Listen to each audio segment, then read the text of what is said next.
Hello, my name is Rachel Williams, and today I'm going to be talking about integrated studies and how it can be applied to the idea of what is knowledge.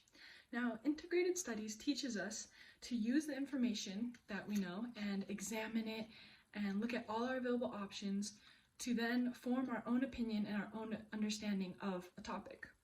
Throughout class, we have been trying to find out what knowledge really is and define it for ourselves.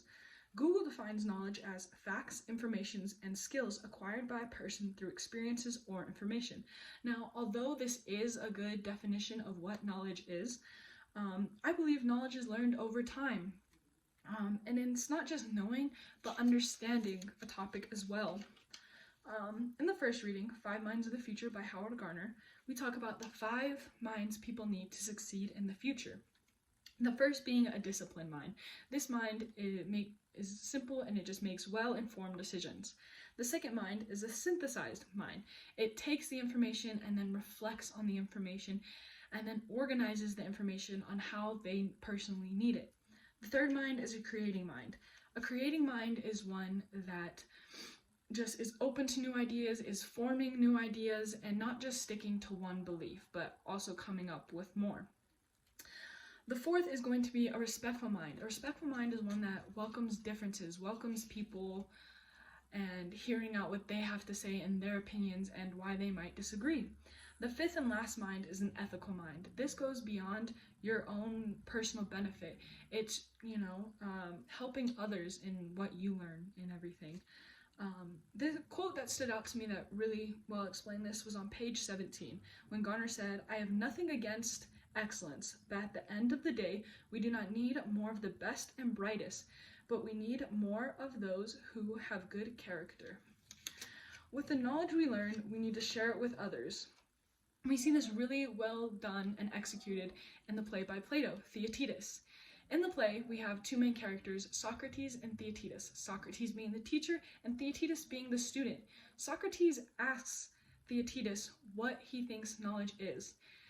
Theaetetus tells him that he believes it is what is perceived. Now, although Socrates does disagree, he allows Theaetetus to explain himself and why he believes it's perceived.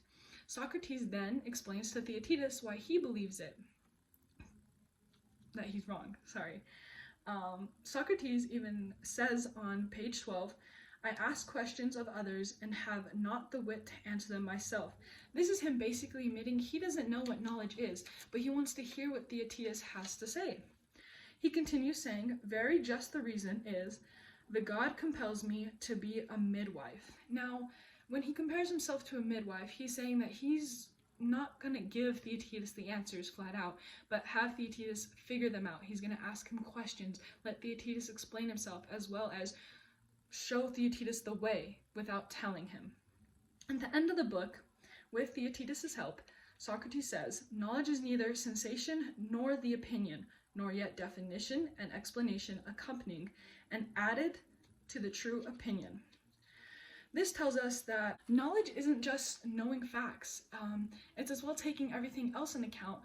Like Gardner said, having others' opinions. Throughout the entire play, Socrates asks for Theaetetus' opinion and if he agrees and why he might disagree. He as well comes up with new ideas and other definitions of what knowledge might be and allows Theaetetus to explore those. He is as well just sharing his information like we see in the 5th ethical mind. Socrates isn't just keeping it for himself, but wants to show Theaetetus how to teach others and not just hoard it for himself. Plato's play shows us how the 5 minds are applicable to the topic of knowledge. Thank you.